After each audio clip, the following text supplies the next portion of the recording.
Coba deh bayangin, gimana rasanya kalau kita lagi cari keadilan, malah kita yang dihukum. Aneh kan? Tapi ini beneran terjadi loh. Ada sebuah paradoks yang jujur aja bikin resah banget di sistem hukum kita. Yaitu, ketika korban yang harusnya kita lindungi malah jadi sasaran tembak. Yuk kita bedah bareng-bareng masalah ini. Oke, biar kita nggak ngomongin teori aja, kita lihat langsung satu kasus nyata yang jadi contoh sempurna gimana sistem hukum bisa berbalik arah dan justru menyerang korban. Kisah tragis dari Baik Nuril. Lihat deh perjalanan kasusnya di lini masa ini, benar-benar sulit dipercaya. Awalnya, niat Baik Nuril tuh cuma satu, melindungi diri. Dia rekam bukti pelecehan yang dia alami. Tapi, dalam beberapa tahun, ceritanya jungkir balik. Usahanya buat cari keadilan malah bikin dia jadi terpidana. Ironis banget kan? Dan puncaknya, ini yang bikin geleng-geleng kepala. Vonisnya 6 bulan penjara plus denda Rp500.000. Dan ingat ya, hukuman ini buat korbannya, bukan buat pelakunya. Jadi wajar banget kan kalau kita langsung mikir, tunggu dulu, kok bisa begini sih sistem hukum kita? Pertanyaan pentingnya sekarang adalah, apakah kasus Baik Nuril ini cuma satu kejadian aneh yang kebetulan aja terjadi? Atau jangan-jangan ini cuma puncak gunung es dari sebuah pola yang jauh lebih besar dan, terus terang, jauh lebih mengkhawatirkan? Dan ternyata jawabannya ada di angka ini. Lebih dari 330.000 kasus kekerasan seksual yang dilaporkan. Ini bukan angka kecil, ini skala krisis nasional. Jadi ini bukan lagi soal 1-2 kasus aja. Dalam konteks sebesar ini, membungkam suara satu korban aja udah jadi bahaya yang sangat besar buat kita semua. Nah, ternyata taktik hukum yang dipakai buat menjerat Baik Nuril dan banyak korban lainnya itu ada namanya. Ini bukan sekedar laporan balik biasa, tapi sebuah strategi yang emang dirancang buat satu tujuan, membungkam.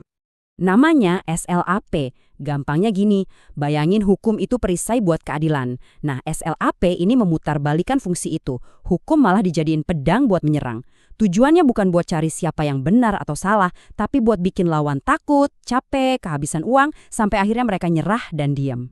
Kalau kita kerucutkan lagi, dalam kasus kekerasan seksual, yang kita hadapi itu namanya gendered slap.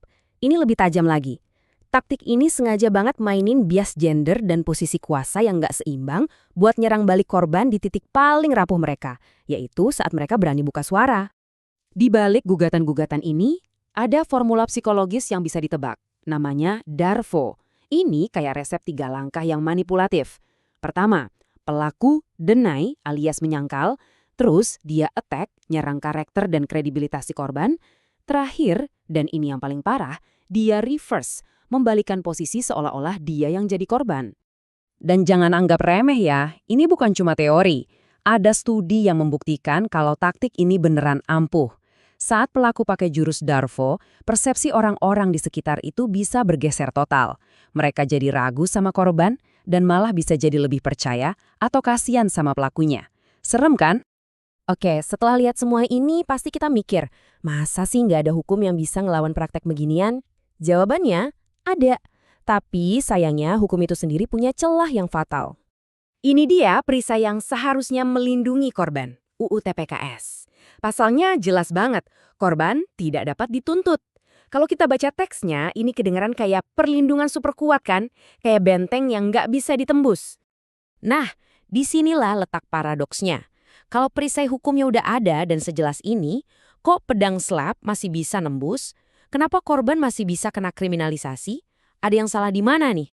Dan ini dia biang keroknya. Celahnya ada di sini. Di atas kertas, UU-nya bilang korban itu kebal hukum, aman. Tapi kenyataannya di lapangan, beda cerita. Undang-undang ini tuh nggak punya mekanisme spesifik buat nolak gugatan balik yang jelas-jelas cuma buat membungkam. Jadi, ya polisi dan jaksa karena nggak ada panduan yang jelas, akhirnya ya diproses aja laporan baliknya. Nah, kekosongan prosedur inilah yang jadi pintu masuk buat para pelaku. Oke, jadi jelas ya, perisai kita ini ada lubangnya. Tapi tenang, para ahli hukum nggak tinggal diem.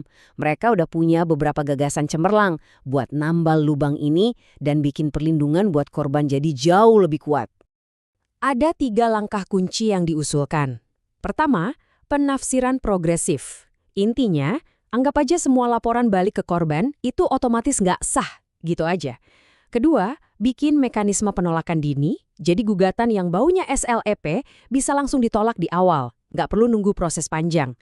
Dan ketiga, yang paling penting, pedoman internal yang jelas buat polisi, jaksa, dan hakim. Jadi, ini bukan soal ganti UU, tapi soal memastikan UU yang ada itu benar-benar jalan. Pada akhirnya, semua diskusi kita ini mengerucut ke satu pertanyaan yang sangat mendasar. Ini bukan lagi soal pasal per pasal, tapi soal makna keadilan itu sendiri. Apa sih yang sebenarnya dipertaruhkan di sini? Karena melindungi korban dari serangan balik itu bukan sekedar detail teknis hukum. Ini jauh lebih fundamental. Ini yang menentukan apakah pintu keadilan itu terbuka lebar buat semua orang atau cuma buat sebagian orang aja. Kalau korban takut melapor karena khawatir malah dipenjara, ya artinya pintu keadilan itu buat mereka udah tertutup rapat. Jadi, saya mau tutup sesi ini dengan satu pertanyaan buat kita renungkan bersama. Gimana caranya keadilan bisa benar-benar tegak kalau hukum, alat yang seharusnya jadi pelindung, justru bisa dibalikkan fungsinya jadi senjata?